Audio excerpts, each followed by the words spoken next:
자기애성 인격장애에 대해서 얘기를 해드릴 거예요. 오늘 하는 얘기를 들어보면은 꼭 여기에 해당되지는 않더라도 이와 비슷한 유형의 많은 사람들에 대해서 조금은 더 이해를 할 수 있을 것 같습니다. 저도 준비하면서 너무 제 얘기 같기도 하고 혹시 난가 뭐 싶은 그런 생각도 좀 많이 들고 하더라고요. 오늘은 일단은 자기 주변에 이런 분들이 있을 거예요. 내가 제일 잘났다. 우리 유명한 그 어디 아이돌 그룹이 한 노래도 있었죠. 내가 제일 잘났다. 그 노래 들으면 어떤 분들은 당연하지 뭐 이런 분들도 있을 텐데 그런 분들은 아마 오늘 하는 얘기가 좀 공감이 될 수 있을지도 모르겠습니다. 우리 백설공주 이야기 보면 거기에 왕비 이야기 나오죠. 계모로 나오는 왕비가 날마다 거울을 보면서 뭐해요? 거울아 거울아 이 세상에서 누가 제일 예쁘니? 그러면은 그야 당연히 왕비님이죠. 그럼 그렇지. 그런 캐릭터가 이제 자기애성 인격장애에 해당이 될 거고요. 그러다가 어느 날 거울이 갑자기 왕비님보다 더 이쁜 사람이 있어 했더니 질투심에 못 이겨가지고 이제 살인을 계획을 하고 그러죠. 자기애성 인격장애라는 거는 자신만만한 성격의 극단적인 형태라고 얘기를 해요. 그래서 남성들에서 조금 더 많이 관찰이 된다고 얘기를 합니다. 자신에 대한 애정이나 우월감이 과도한 반면에 쉽사리 타인의 시선에 상처를 받거나 분노하는 그런 인격장애에 해당이 되고요. 약간 좀 양면성이 있죠. 나르시스라는 그리스 로마 신화에서 비롯됐어요.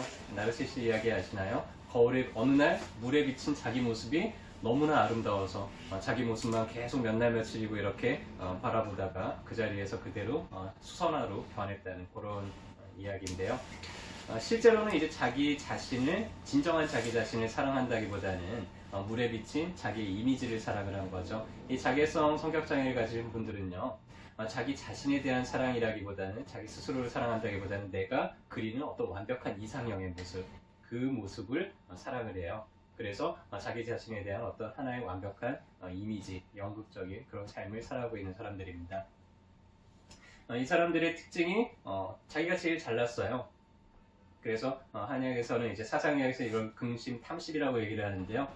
내가 옷을 사줬어 그랬는데 옷이 너무 마음에 안 들어. 감히 누가 골라줬는데 내가 골라준 게 네가 마음에 안 들어?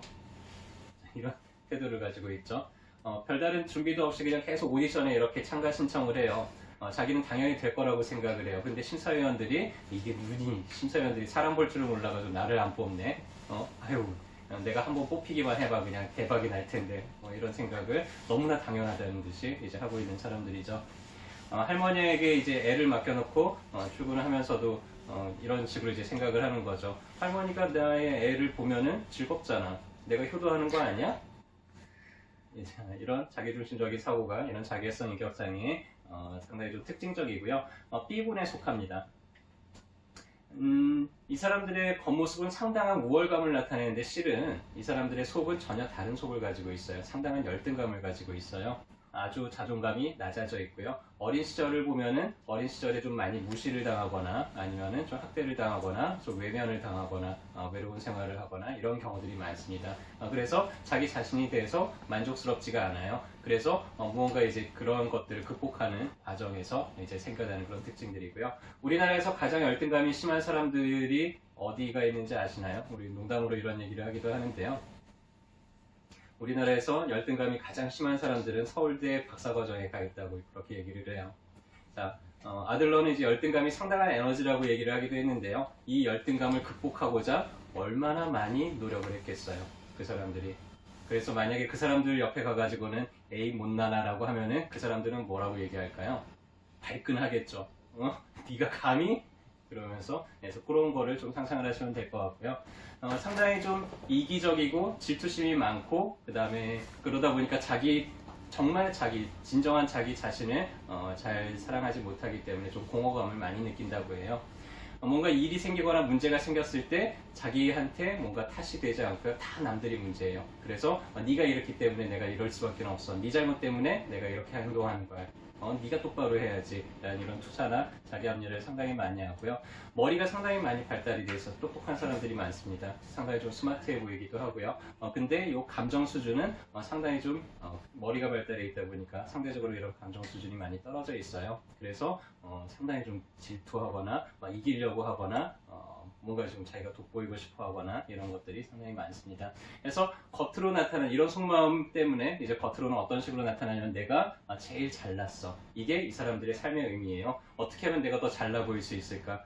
그러면은 내가 잘나 보이려면 내 주변에 있는 사람들은 잘난 사람들이 필요할까요? 못난 사람들이 필요할까요? 못난 사람들이 필요하죠. 잘난 사람이 있어도 못나게 만들어야 돼요. 그 사람들을, 이 사람들을. 그리고 누가 정말 자기보다 잘난 사람이 있다 그러면 질투심 때문에 못 견뎌해요. 어떻게든지 내가 더 잘나야 되는데 라고 생각을 합니다. 삶 자체가 그냥 하나의 커다란 이미지로서 살아가요. 그래서 끊임없는 칭찬과 인정을 필요로 하고요. 그래서 이 사람들이 어디 가든지 간에 상당히 좀 돋보이는 그런 능력을 갖고 있기 때문에 되게 사교적으로 보이기도 하고 매력적으로 보이기도 해요. 그리고 자기가 자기 스스로를 성인군자라고 이렇게 딱 이미지화 시키잖아요. 그럼 상당히 그렇게 행동하려고 노력을 합니다. 아마 여러분들 주변에도 있을지도 몰라요. 밖에서는 너무나 좋은 사람이라는 얘기를 듣는데 집에만 오면은 너무나 지멋대로 해요. 너무나 이기적이고 너무나 고집스럽고, 근데 밖에서 다른 사람들이 볼 때는 이 남편 진짜 나이스하다, 그런 남편이라서 정말 좋겠다. 근데 속으로 이제 끙끙 앓는 이런 분들을 좀 많이 만났었죠.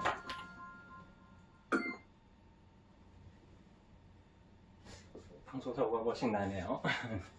네. 그래서 또 다른 특징으로는 비판을 상당히 많이 해요. 이 사람들이 자기 주변에 있는 사람들이 사소한 것도 하나씩 다 꼬투리를 잡고 다 비판을 합니다. 왜? 그래야지 내가 좀 더 우월할 수 있기 때문에, 내가 좀 더 잘날 수 있기 때문에. 근데 이 사람이 자기 혼자 있잖아요. 그럼 이제 이 비판의 대상이 자기 스스로가 돼요. 왜 난 이거밖에 안 되지?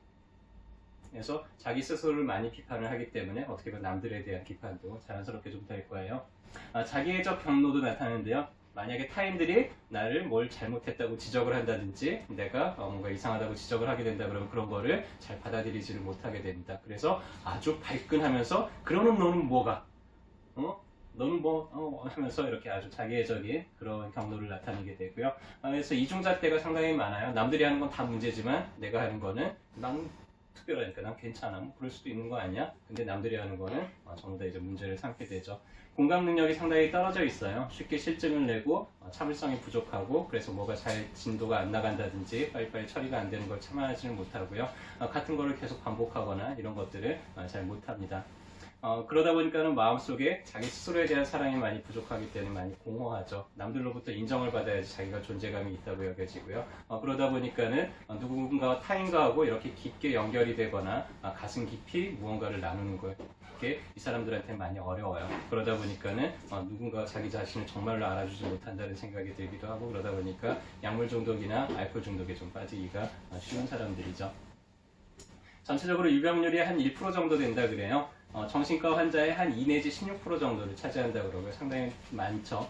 그리고 이렇게 자기애성 인격장애라고 판단이 되지 않지만 그와 비슷한 성향을 가진 사람들은 훨씬 더 많고요. 근데 이 사람들이 정신과를 찾아오느냐 하면은 난 아무 문제 없는데, 난 너무나 잘났는데 내가 왜 정신과에 잘 안 와요? 무슨 이유 때문에 오냐 그러면 이 사람들이 그러다가 실패해서 우울증이나 공황장애가 오기가 좀 쉬운 타입들이에요. 그럴 때 이제 정신과를 오게 되고요.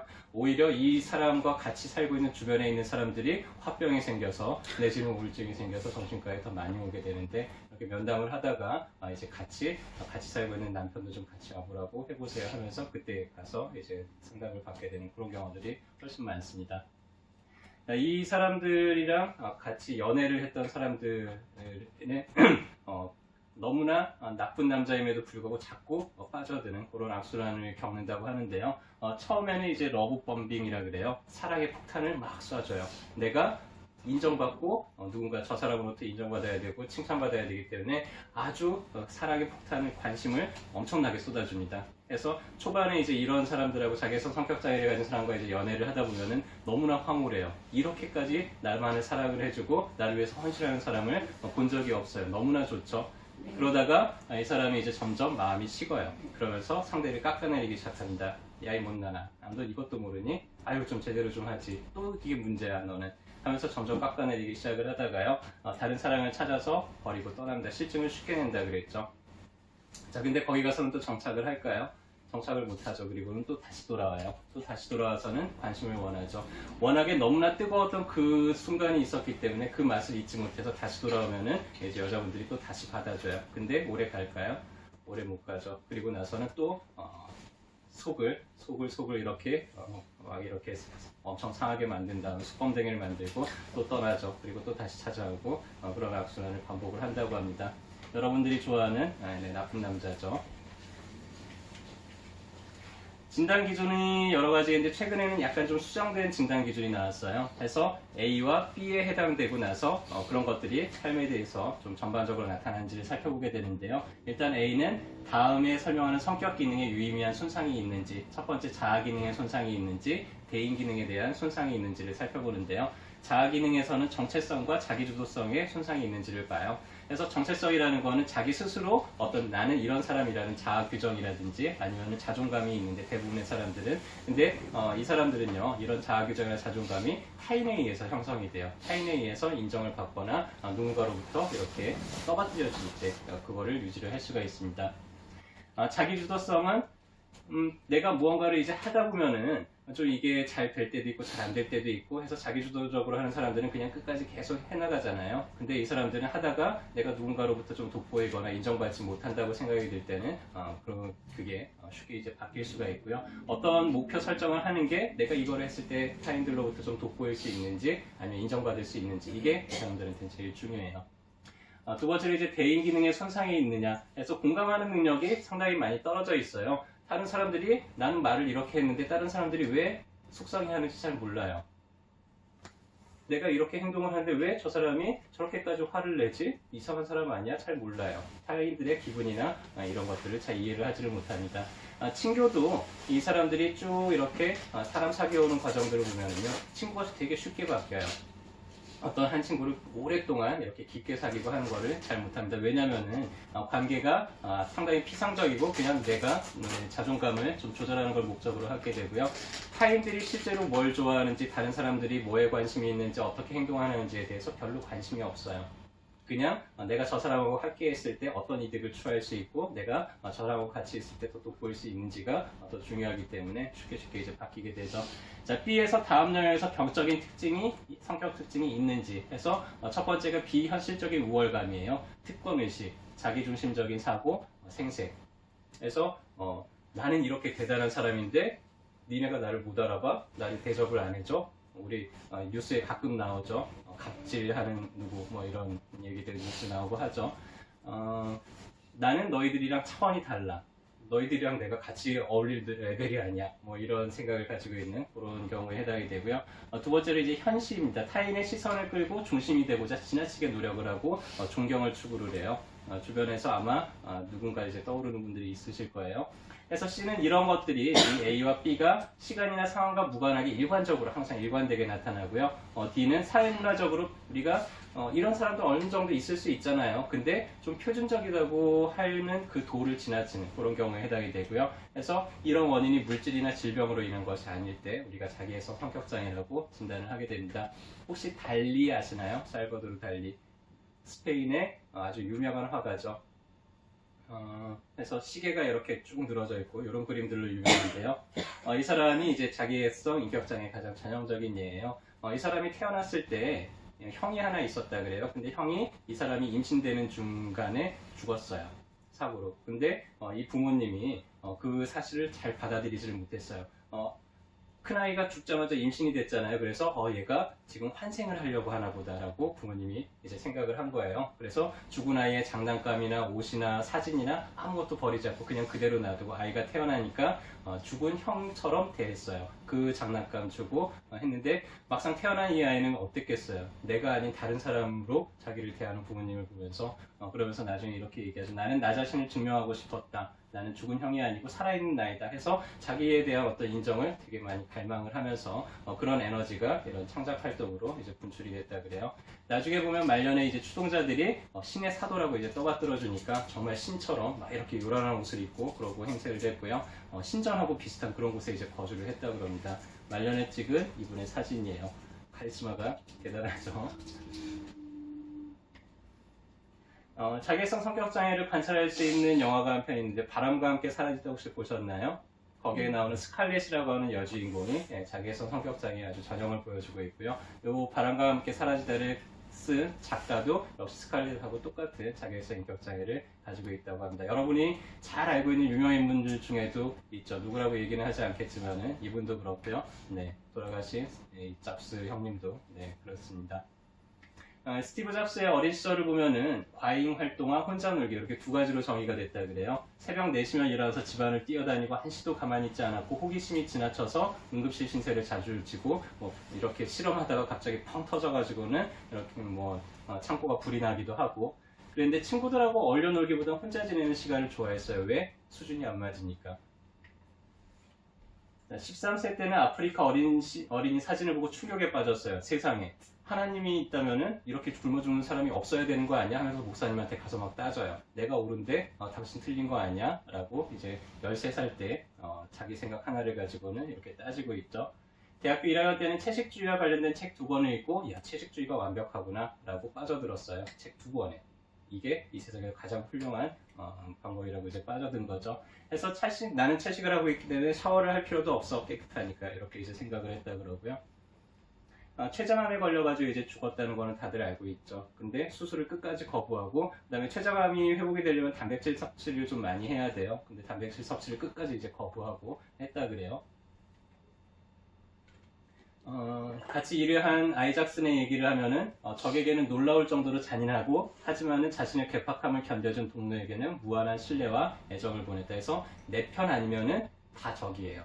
내 편에게 행동하는 거는 뭐든지 다 이제 퍼주고 내 편 안에 이제 들어주지만은 내 편이 아니다 적이다라고 하면은 정말 가차없이 잔인하게 그렇게 내쳤다고 얘기를 합니다.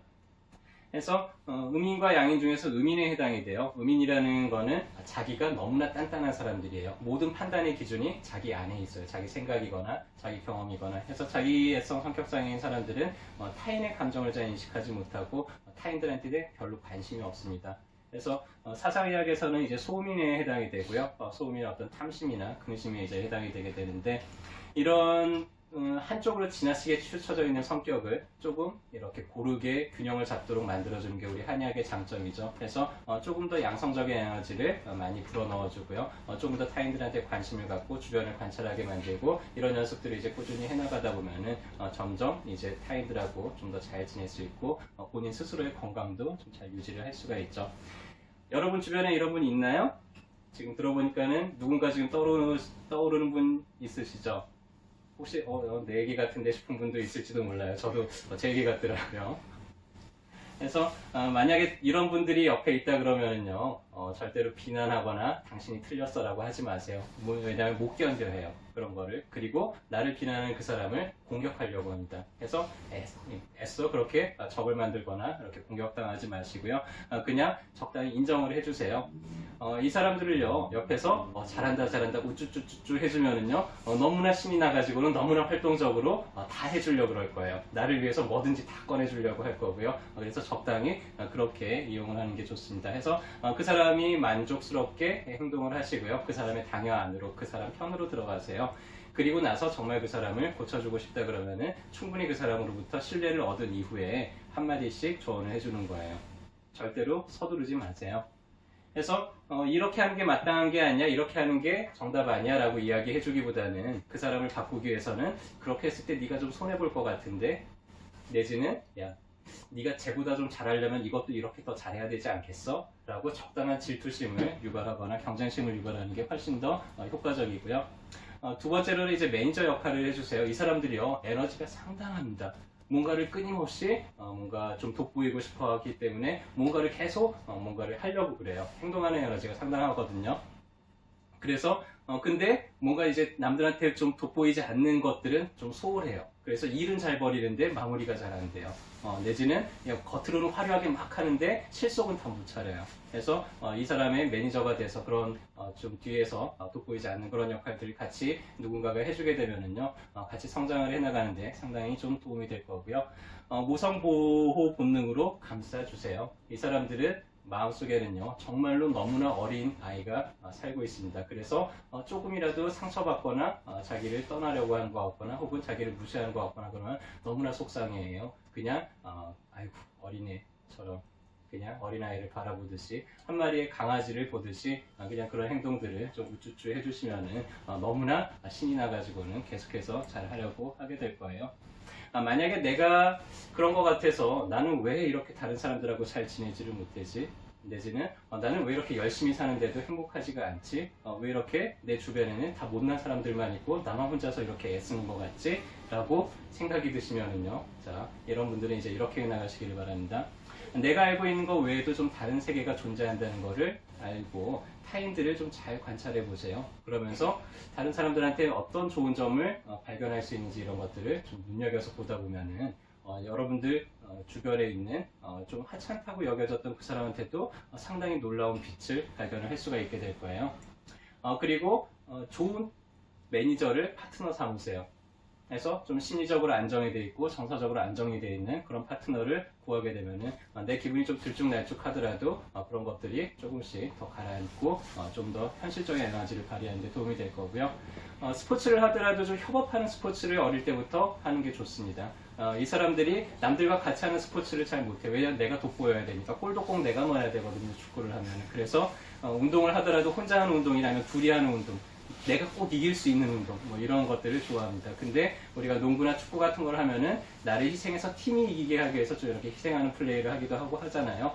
그런 것들이 점점 이제 익숙해지다 보면은 타인들을 돕는, 타인들과 함께하는 그런 것들이 좀 연습이 되게 될 거고요. 그래서 사회적인 활동을 하나씩 둘씩 이제 늘려가면서 타인들과 함께하는 그런 것들을 연습해가는 게 많은 도움이 될 수 있습니다. 그래서 오늘은 자기애성 성격장애에 대해서 이야기를 해드렸고요.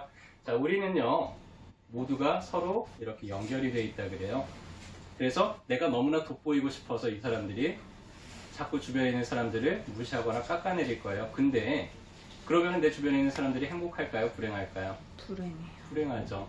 내 주변에 있는 사람들이 모두 불행한데 나 혼자 행복할 수 있을까요? 절대로 어렵습니다. 그래서 내가 정말로 행복하고 싶다면요, 내 주변에 있는 사람들이 같이 행복해져야 돼요.